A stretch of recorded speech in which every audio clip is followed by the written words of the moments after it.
Good morning, Manu. Good morning. To start off, would you please share with us what you mean by the art and the science of nonviolence? Art is everyday activity. Whatever we do on account of our innate abilities, that is art. Everything that we speak, do, work, everything is art. And science is a little complicated thing. We all know that. In Sanskrit, those two words were defined about 7,000 years ago. Art is kala, which is gnan, knowledge. And science is vignan, which means it deals with the material things of life. Physics. Physics, we know, is the natural thing, the physical thing, the material things. I find it fascinating that you had the opportunity to listen to and learn from Gandhi. What are some insights from Gandhiji that you would like to share with us about leadership or other insights? Gandhiji was once asked, Mahatma Gandhi was once asked, what is your message? Because he had done everything that can be imagined to be done by a single individual in his long life. He was assassinated at the age of 78 on the 30th of January 1948 in New Delhi after independence. His answer to that questioner was, "My life is my message." Everything that he did during his time, coming from a small town in a small state of Gujarat on the west coast of India, he went to England at the age of 19, became a barrister, and turned into one of the greatest leaders of the world of modern age. At the time of the close of the millennium, the world was asked, who in your opinion is the greatest man in the world?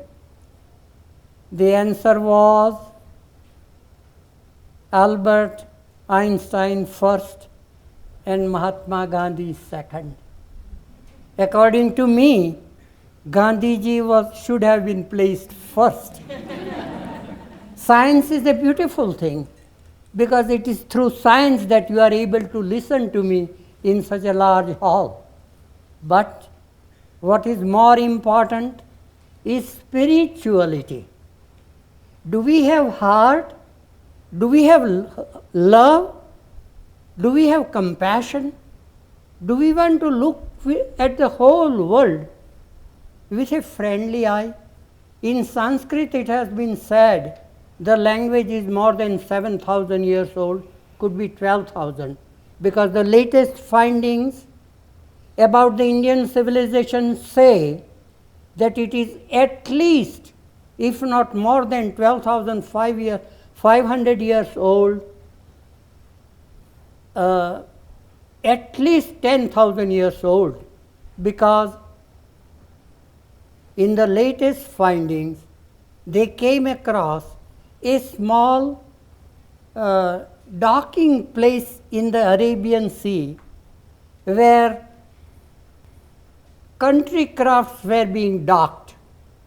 And when they timed it by that carbon dating, they found that that docking place was 9,500 years old.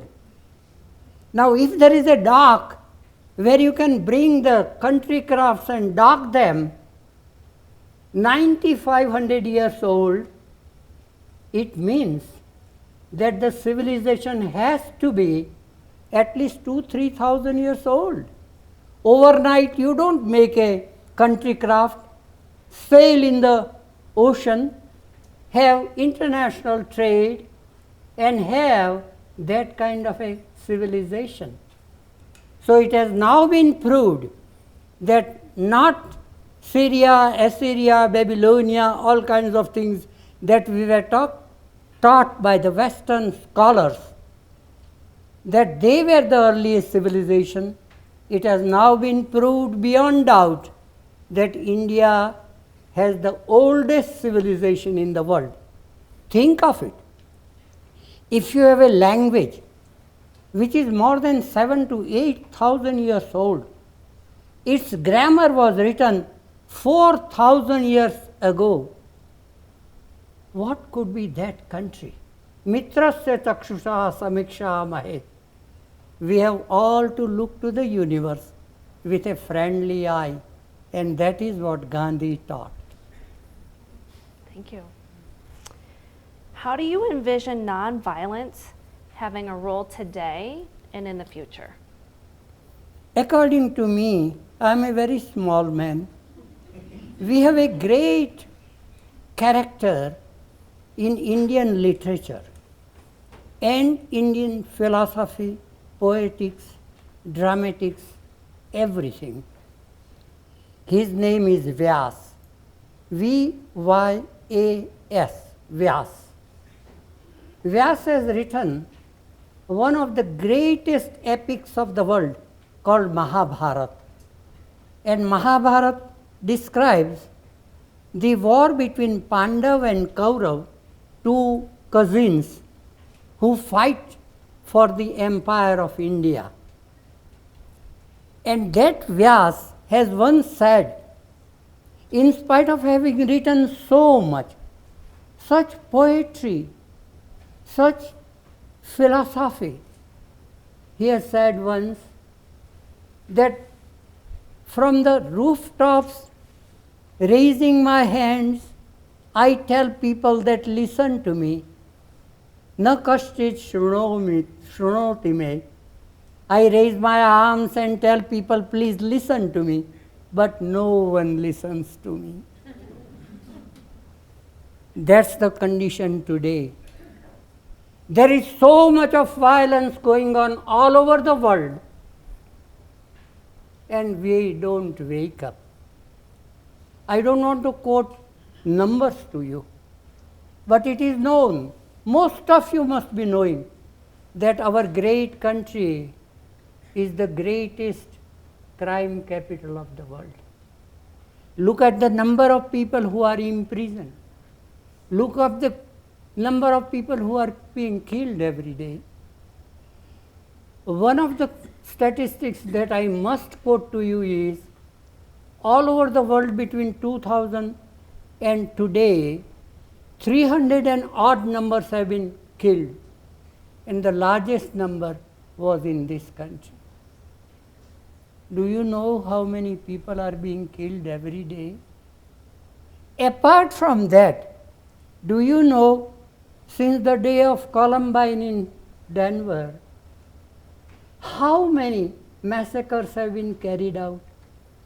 Whether they are in college, school, church, anywhere in the world, anywhere in the country.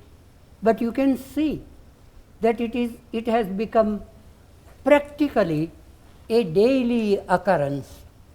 Last time it happened in Oregon. Most of you must have seen the president. He is the most powerful single man in the world today. And the way he speaks, his words, if you like, I will quote them.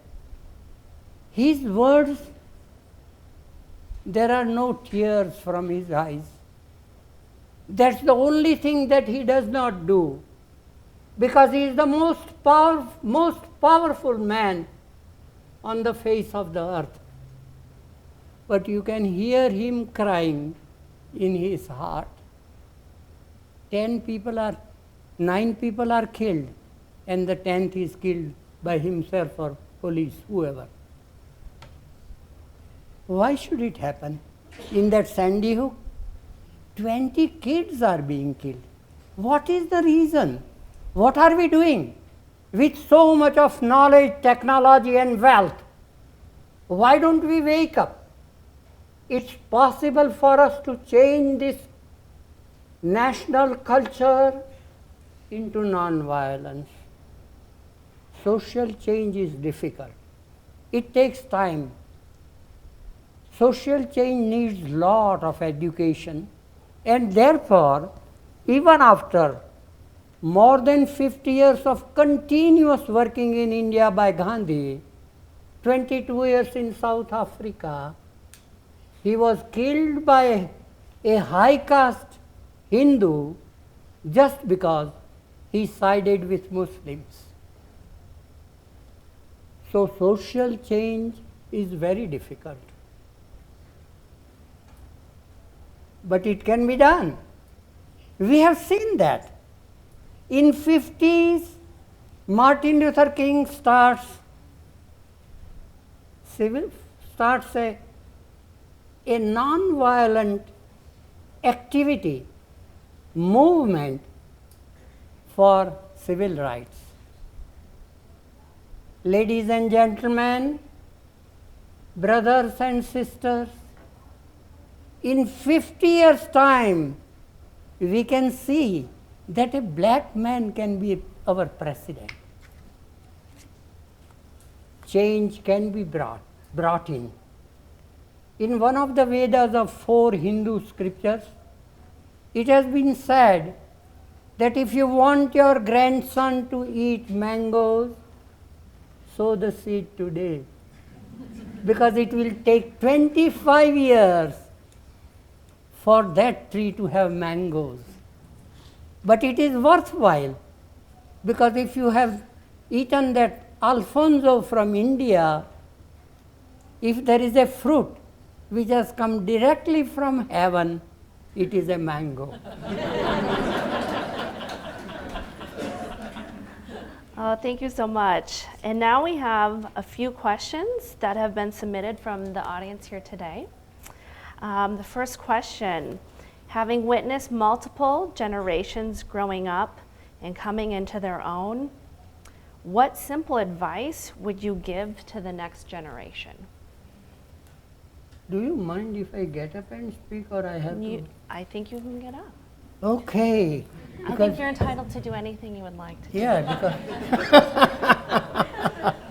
but I won't be impolite.